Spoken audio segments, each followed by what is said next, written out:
Hey guys, welcome to our podcast. This is, Michael Blanco. and I'm Marie Blanco, and we Are are the the Blancos. Blancos. And if you don't know, now you know. I like that. I was trying to be funny. It's pretty good. It's a little hood. I like it. I mean, I did come from the. Well, today's episode is about the culture, the music that we live by, and the green that built the empires of today.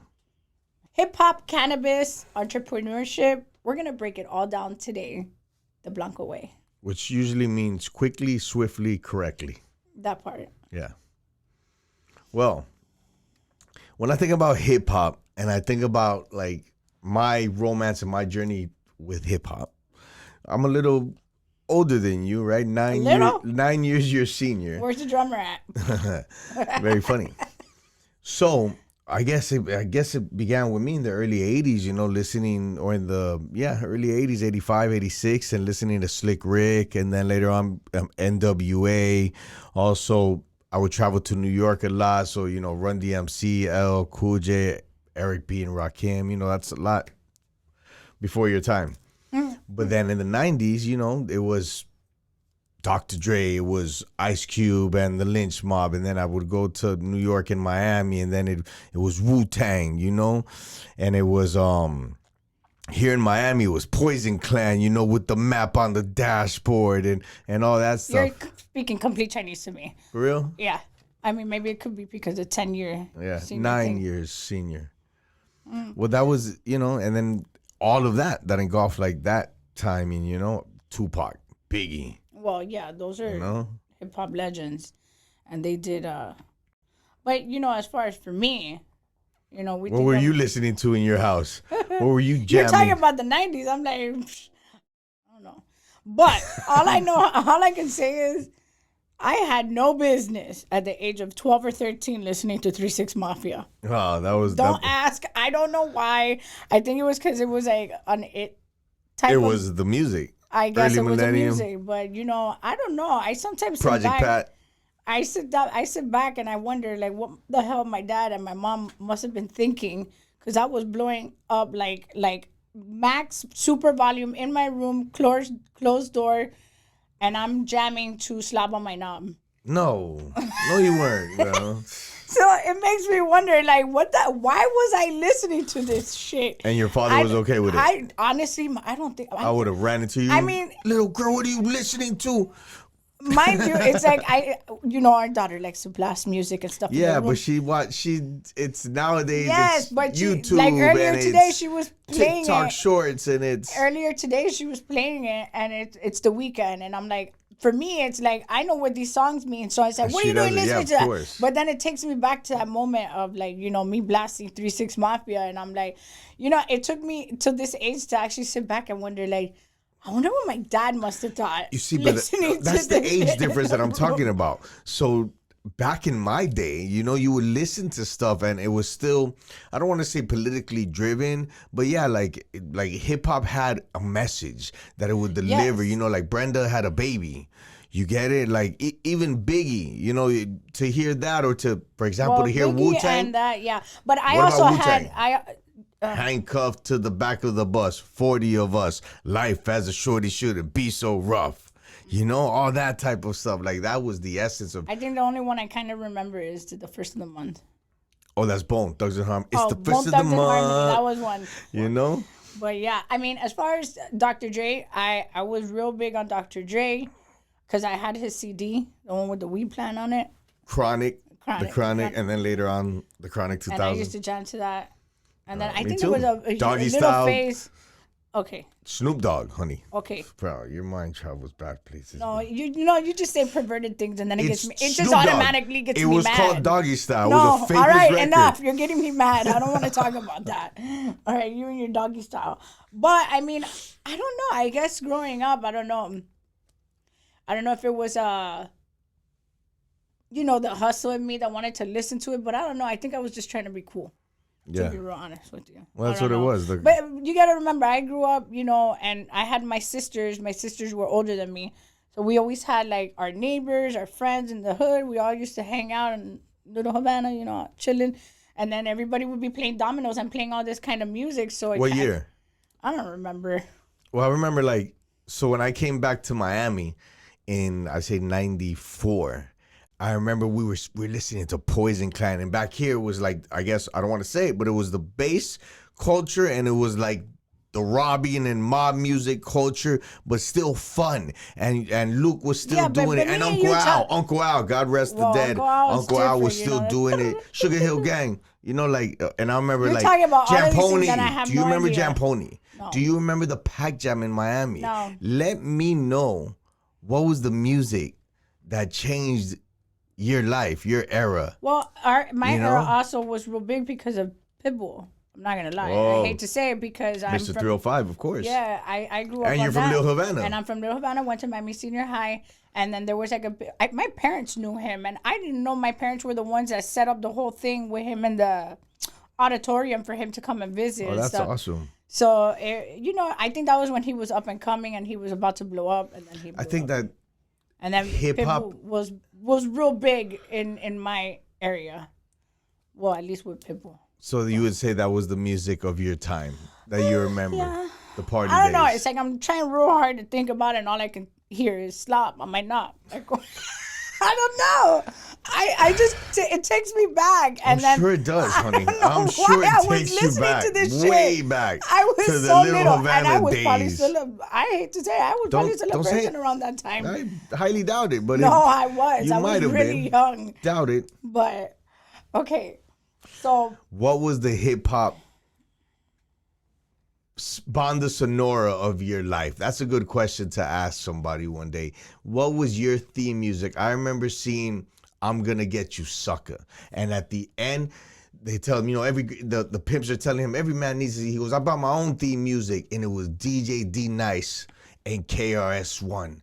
And it was the first time that I saw a comedy, an urban comedy with this hip hop, and it was like, oh yes, hip hop is our theme music, and I get it. It was so cool. It was like 70s, 80s, and a little bit of 90s funk. So shout outs to the Wayne's family for also putting the movies of my time. Also, I think that the only bar that actually really stayed with me was smoke weed every day. Yeah, Dr. That was the last bar that I really fully remember, and I can. I probably live up to it to this day. Speaking of weed, and I've had this talk with actual pillars of the cannabis hip hop community. So I don't know if you've seen it, but cannabis music, hip hop has like metamorphosized since the Cheech and Chong days. Yeah. When you talk about weed music and cannabis and hip hop, like we talk about Cypress Hill. We talk about Dr. Dre. You just said smoke weed every day. Who? Burner with cookies. Shout out to Cookies. I think that's the Burner fam. Is the only one that I know that's really modern day. That's modern. Well, Wiz Khalifa as well. Yeah.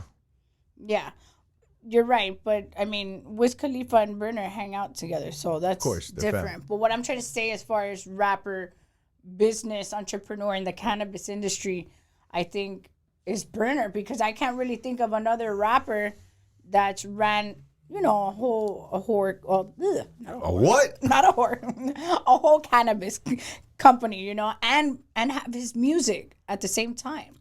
I mean, which he did real good. He landed on Forbes. Well, look, that's what it is. I think marketing is something so important for the culture, and when you're younger and you don't really understand, PR, publicity, ads, you don't really understand what shakes the culture, even in hip hop, in cannabis, and what you wear and stuff. You're like really not understanding that one thing is like a segue to the other. So, for example, corporate cannabis, street cannabis, right? Street weed on the shelf. What state? What are you smoking? What's the difference? Like, for example, you go to certain states and you go into a dispensary and you're not gonna get that gas. You're not gonna get that candy. You're not gonna get that El Primo, but when you go to Cali, you know what you're getting. You know, you walk in there and you know you're gonna get some gas. And how come it's not like that in every Listen, legal state? don't get me started on the Cali weed, okay? Because when I came back when I was in Cali, remember Tell when them we about went, our honeymoon in San Francisco. and this was still like like Florida was Right after the pandemic. Like a week, 2 weeks after the lockdowns were coming down in Florida. Yes. And then we decided to take half a honeymoon, which you still owe me, by the way. Especially after that but my plan, horrible trip. Can I say my plan? No. My plan was to take you to the Ritz-Carlton We were at the Bay. We were at the Ritz-Carlton. In the Ritz-Carlton, downtown San Francisco. Okay. So big difference. Okay. Yes, huge difference. What I was gonna say is that even though you owe me half a honeymoon, the weed in Cali is very different, and you gotta be very careful with what you smoke. I've started learning, what I like and what I don't like. I'm a huge indica smoker, and like I'm extremely picky. The brands that I've represented and done consultation have done it at freaking DeLorean speed, and overnight, not necessarily overnight, because what a lot of people don't see is the years of hard work, the years of boots on the ground, the years of being able to identify with not only your consumers, but may it be corporate weed, may it be street weed. Well, people don't understand that, it's deeper than that. You have to identify with your people. You really got to know what you're smoking. You really got to fall in love with that strain. I remember smoking Platinum, Jeezy back in the mid-millennium. And to me, that was like, damn, this is awesome. What is this? Where's it coming from? And then who did it? Who's the breeder? And not only that, but corporate cannabis is a whole different monster. And people got to understand that it's a business. And marketing is a huge part of that business. That being said, that's what I do. I'm heavy with the consultation, heavy on the marketing. I'm always trying to see what's about. Yeah, but I work behind the scenes. And you do a lot logistically. I work behind the scenes and make sure that our partners are up to speed. And all the hard work, yes, I do. Yeah, boots on the ground. Yeah, It was hard work for me when you had to leave me for weeks on end. So, I wasn't used to that. That being said, shout out to everybody in cannabis. May it be both sides of the, women out there that are in cannabis as well, because women's in cannabis huge. It's huge, and right now it's a big thing. Remember, I was just in LA for the women's cannabis event, I did a skit. I was supposed to present an award, but I don't know. You did great, and you were with our cousin. Are you gonna speak for me? I'm just saying. But get to the story, though. I'm getting to it. You were supposed to present an award. Okay, yes. The whole purpose of my thing is that women in cannabis is a huge thing. And even Erykah Badu was there. She presented an award. It was really cool just to see all the women that are in the cannabis industry. And it's not easy. Amanda, she's in the industry, and, shout out to our cousin Junior and Panda. Blanco Family Ficas and Packaging Co. It's a very hard industry for women. Imagine how many doors close on women consistently. It's been happening for years, but imagine in this industry, it's much, much harder. But yeah, it's something different, and it was very nice to have my boots on the ground being in that event, and it was very nice. Obviously, I'm picky and I like my indica, but I started learning what is what, and I learned a lot about concentrates too. Now look at you. I learned a lot about concentrates, Michael. Yes. Yes, you did. Yes. No, I didn't. Okay. But No, I didn't. I did not. But yeah, it was a very awesome experience. Wow. Yes. Next time you want to speak for me, just sit here by yourself and speak for the both of us. It's like every time I'm telling my story, you just want to go in there and just tell it for me. I love you so much that's what I'm going to say, but you know what I'm really saying, right? Let's talk about... Smack me in the face. Punch me in my face. Let's talk about entrepreneurs in this new era. What do you think? Like, I'd be shocked a lot to see how much money these kids are making nowadays, with the streaming and the GTA role play and this and that. Well, I don't know if that's really entrepreneur thing. Oh, yes, it We're is. talking if you're talking entrepreneur and brand building and things like that, that's the completely new different. business. How is it different? Because if you're building a brand, for example, like there's a lot of people out here that start their brands of makeup. Makeup brands. I mean, honestly speaking, like I've seen, a lot of people that come up with brand ideas and they come out with makeup ideas, which That's what you did. I'm in the makeup industry, but Shout out to our sponsor, Mia Monroe. and my thing is that I don't know. I've started realizing that when people create businesses, like I don't know, I started feeling a little like after a while that I've had my makeup brand and I've had Mia Monroe since 2019, but I feel like it's gotten super saturated, and there's probably like a handful of great makeup products in this world. Welcome to my world. But everybody, I don't know how to explain it. I think everybody has a different hustle.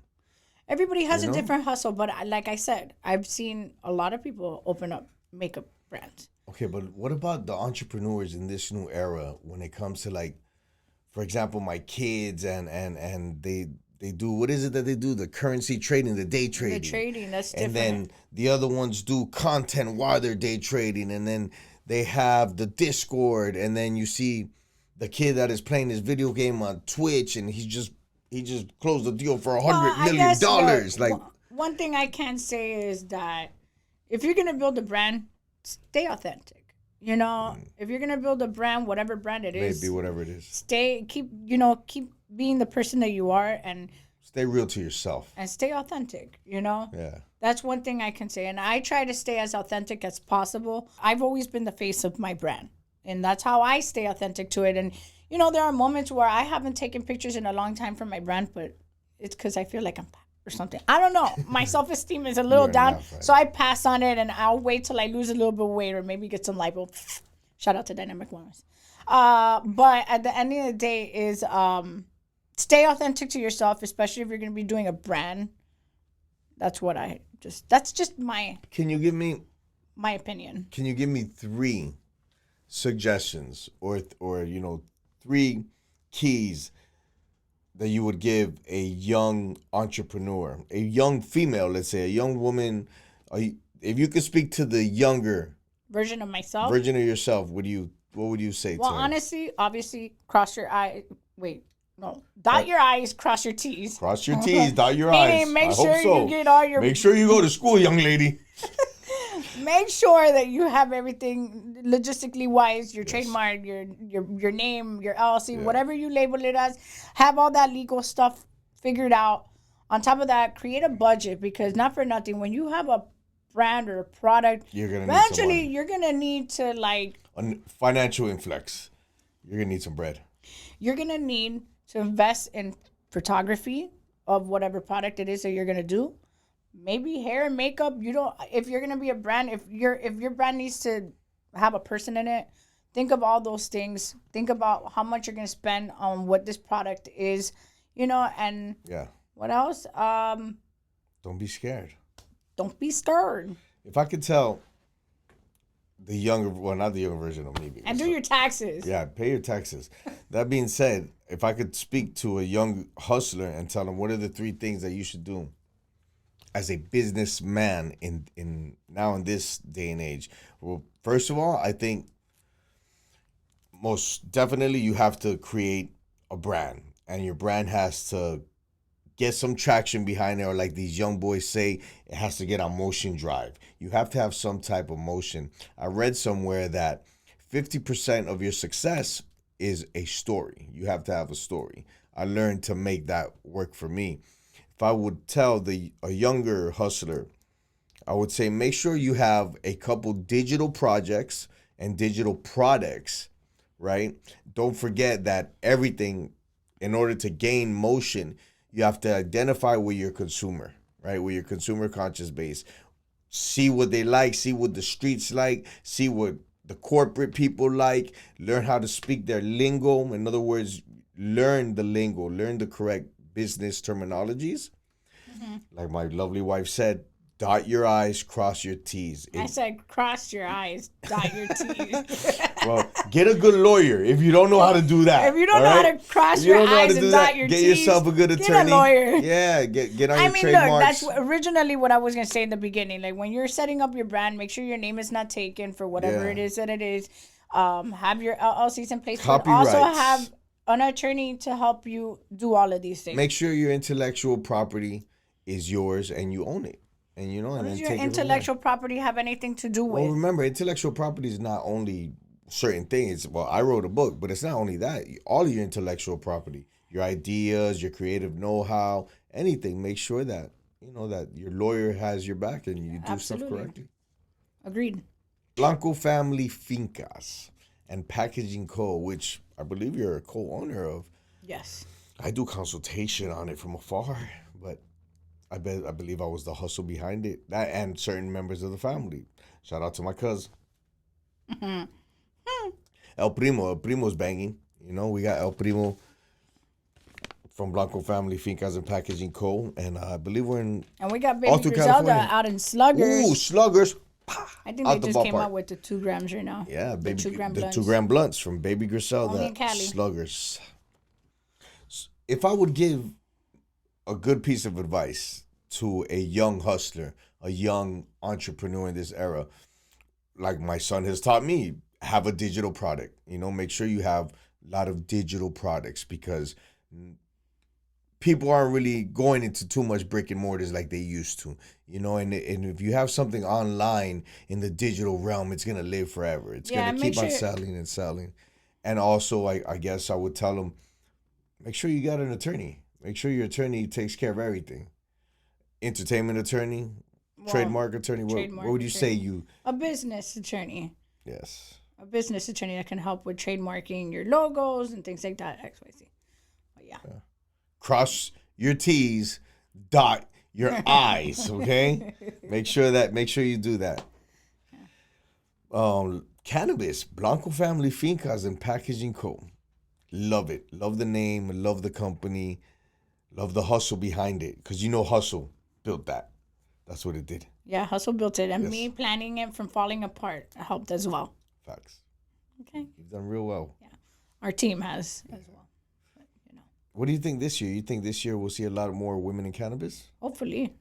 That would be great. That'd be awesome, man. I mean, there is a lot of women in cannabis. Shout out to all the women in cannabis. Yeah.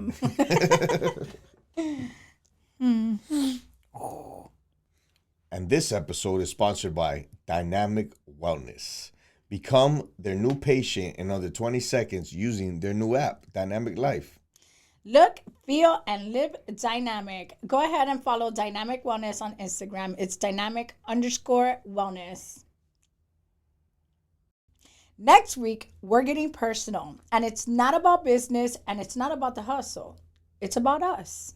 Yeah, we're breaking it down. How we get down when we fight, when we make up, the breakups, how we bounce back. It gets real in the Blanco household. It's all love and war in the Blanco house, but we're letting you all in on it.